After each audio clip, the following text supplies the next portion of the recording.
हाय friends, welcome back.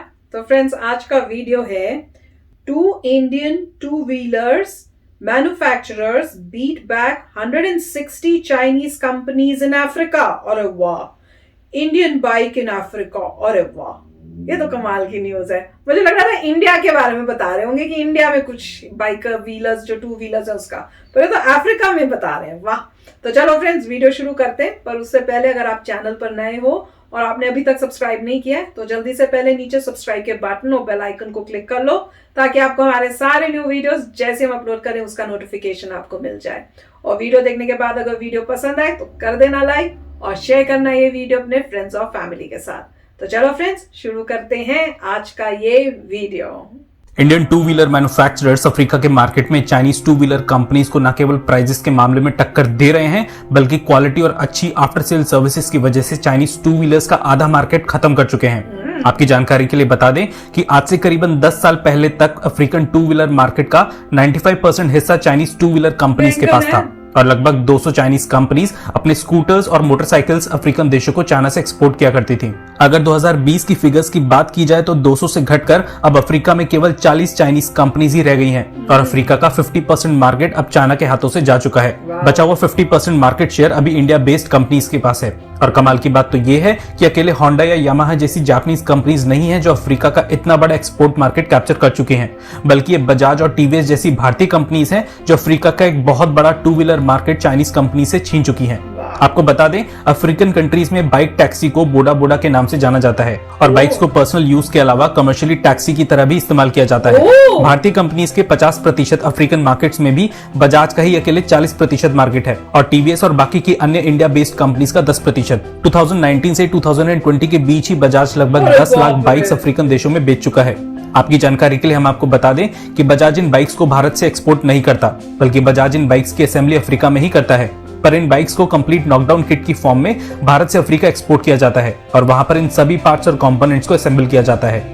Bharat में जैसे hero की स्प्लेंडर काफी फेमस बाइक्स में गिनी जाती है, वहीं उसी तरह बजाज की बॉक्सर को अफ्रीकन देशों में सबसे ज्यादा पसंद किया जाता है और बजाज के ऑफिशियल्स के मुताबिक इस बाइक की वजह से ही बजाज अफ्रीका का 40% मार्केट कैप्चर कर पाया है। वैसे अकेले टू व्हीलर ही नहीं है जहां बजाज ने किसी एक्सपोर्ट मार्केट में बढ़त बनाई हुई है, बल्कि बजाज के थ्री व्हीलर भी अफ्रीकन देशों को भारत से एक्सपोर्ट किए जाते हैं और आज की तारीख में बजाज के थ्री व्हीलर्स किसी भी अन्य चाइनीज थ्री व्हीलर से कहीं ज्यादा अफ्रीका में बेचे जाते हैं। भारतीय टू व्हीलर्स का 75% एक्सपोर्ट मार्केट अभी एशिया, अफ्रीका और साउथ ईस्ट एशिया के पास है, जिसमें से टू व्हीलर का 40% एक्सपोर्ट अफ्रीका को किया जाता है। इंडियन कंपनीज के अलावा जापानीज कंपनीज ने भी भारत को अपने टू व्हीलर्स के लिए एक्सपोर्ट हब बना लिया है और होंडा और यामाहा जैसी कंपनीज भारत से अफ्रीकन और साउथ अमेरिकन कंट्रीज को एक्सपोर्ट करती हैं। अफ्रीकन टैक्सीज बोडा बोडा को केवल टैक्सी की तरह इस्तेमाल नहीं किया जाता, बल्कि इन बाइक टैक्सीज का इस्तेमाल सामान ढुलाई की तरह भी किया जाता है। इसलिए यहाँ चलने वाली बाइक्स का दमदार होना काफी जरूरी है। अफ्रीका में चलने वाली चाइनीज बाइक्स सस्ती और ज्यादा माइलेज देने में सक्षम है, पर ड्यूरेबिलिटी के मामले में इंडियन बाइक्स चाइनीज बाइक से कहीं ज्यादा भरोसेमंद है। सबसे इंपॉर्टेंट बात,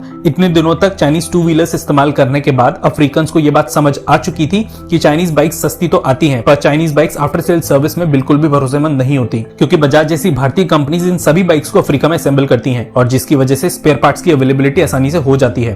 पर क्योंकि ज्यादातर चाइनीज कंपनीज अपनी बाइक्स को चाइना में मैन्युफैक्चर करके केवल एक्सपोर्ट ही करती हैं, इसलिए चाइनीज बाइक्स के स्पेयर पार्ट्स आसानी से अवेलेबल नहीं हो पाते। इसके अलावा सस्ती होने की वजह से चाइनीज बाइक्स की ड्यूरेबिलिटी अच्छी नहीं होती है और इन बाइक्स का मेंटेनेंस ज्यादा होता है और इस मामले में इंडियन बाइक्स काफी भरोसेमंद साबित होती हैं, क्योंकि इंडियन बाइक्स कम मेंटेनेंस मांगती हैं। तो फ्रेंड्स, बहुत ही अच्छा वीडियो था। कोई आइडिया नहीं था, कोई क्लू नहीं था मुझे, तो मेरे लिए तो ये एक प्राउड मोमेंट है ये न्यूज सुनना। और जैसे उन्होंने बताया कि चाइनीज कंपनी को कितना उन्होंने बड़ा वो दिया, नुकसान करवाया उनका या उनको हटाया है इस एरिया से, वो कमाल की न्यूज है। और जैसे वो फोटोज दिखा रहे थे और बोल रहे थे कि भाई वहां पे जो बाइक, ऐसे लगता है मेन ट्रांसपोर्टेशन जो है उनकी बाइक से ही होती है। तो जैसे यूएस में तो कारें होती हैं, वहां पे बाइक है। कितनी बाइक ही बाइक थी, हर जगह बाइक ही बाइक, पार्किंग एरिया जहां भी पार्क है वो बाइक ही बाइक है।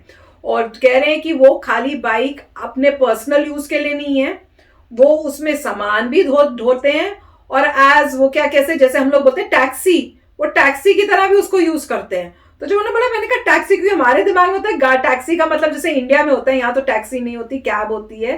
तो और कैब भी इतनी कोई यूज होती ही नहीं है।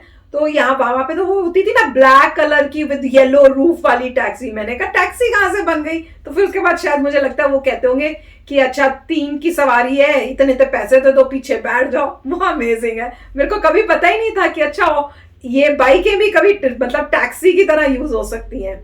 और जो उन्होंने वीडियोस दिखाई जिसमें इतने सारे लोग बैठे हुए थे, अरे बाबू टैक्सी होगी पक्का। और कह रहे हैं सामान ढोने के काम भी आती है, तो वो भी उन्होंने फोटोएं दिखाई कि कैसे उन्होंने रैक टाइप भी बनाया हुआ और सामान लेके जा रहे हैं। और एक में तो पता नहीं क्या इतना सारा सामान लेके जा रहे थे। तो कह रहे थे उसके लिए ड्यूरेबल होनी चाहिए, पावरफुल होनी चाहिए कि इतना सामान ढो सके। और मेजर डिसएडवांटेज जो चाइनीज के साथ है वो ये है कि भाई वो उनके पार्ट्स नहीं मिलते, और वो मेरे ख्याल से कह रहे थे कि शायद वो जल्दी खराब हो जाती है, इतनी देर तक ड्यूरेबल नहीं है, चलती नहीं है। और इंडिया की जो है पावरफुल है, इतना बोझा ढो लेती है, पार्ट्स भी आसानी से मिलते हैं क्योंकि असेंबल वहां हो रही है, और सस्ती शायद नहीं है मेरे ख्याल से चाइनीज के कंपैरिजन में। पर फिर भी जो अफ्रीकन हैं उन्होंने चूज किया इंडियन बाइक्स को, because Indian bikes long run में ज्यादा देर तक चलती है। राइट, तो काफी अच्छा आर्टिकल था। इसमें मजे की बात ये थी कि पहले जो है जैसे कह रहे हैं कि 90% मार्केट शेयर चाइना का था, और अब जो है इंडिया का मार्केट शेयर 50% हो गया। और मोस्टली वो बोलते हैं बजाज और टीवीएस।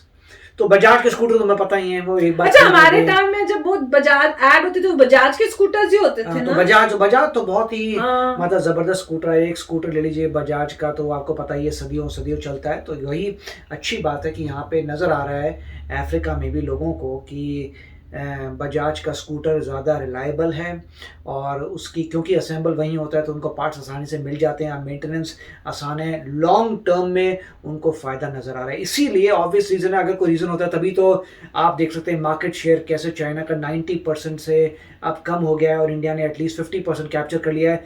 तो इसका मतलब चाइना का 30 to 40% मार्केट शेयर अब होगा कंपेयर टू 90%, इंडिया का 50% है। तो बहुत अच्छी बात है कि इंडिया ने इतना कैप्चर किया है कंट्रोल, और उससे ये भी होता है इंडिया की इज्जत भी बढ़ती है। और आप देखेंगे काफ़ी अफ्रीकन फिर इंडिया में भी आएंगे पढ़ाई के लिए, उनको लगेगा कि जिस कंट्री ने इतनी अच्छी प्रोडक्ट बनाया है तो हमें वहाँ भी जाना चाहिए, और बहुत सही है। और इन सब से लेके बहुत ही मतलब प्राउड फील होता है कि देखिए कितने आपने एक्सपोर्ट कर दिए। और टैक्सी का मतलब ये इनको ड्यूरेबल चाहिए, जिसके पीछे शॉकर स्ट्रॉन्ग हो, जितना वेट रख सकें। और डेफिनेटली जो बोल रहे हैं बॉक्सर ब्रांड सबसे पॉपुलर है, तो वो भी बहुत अच्छी बात है कि बॉक्सर ब्रांड जो है उसने दूसरों को बीट कर दिया और लोगों को भी। और नॉर्मली ब्रांडिंग चेंज होती रहती है क्योंकि वहाँ पे ऐसा नेम चाहिए होता है जो लोकल लोगों को अपील करे। तो वेरी नाइस टू हियर कि इतना एक्सपोर्ट हो रहा है और इंडिया ने इतना कैप्चर किया। और मेरे ख्याल से जैसे जैसे समय आगे बीतेगा तो इंडिया और कैप्चर करेगा मार्केट शेयर, और वही हमारी होप है। बट एटलीस्ट इतना तो है कि अफ्रीका में तो उन्होंने बहुत अच्छा काम किया। Very nice. यस फ्रेंड्स, बहुत प्राउड फील हो रहा है। तो चलो चलते हैं, मिलेंगे नेक्स्ट वीडियो में बहुत ही जल्द। Till then take care and bye bye. तो अगर आप मेरे इस चैनल पे नए हो तो जल्दी से सब्सक्राइब के बटन को हिट करो और बेल आइकन को क्लिक करो, ताकि आपको मेरा जब नया वीडियो मैं लगाऊं आपको उसके बारे में जल्दी से पता चल जाए।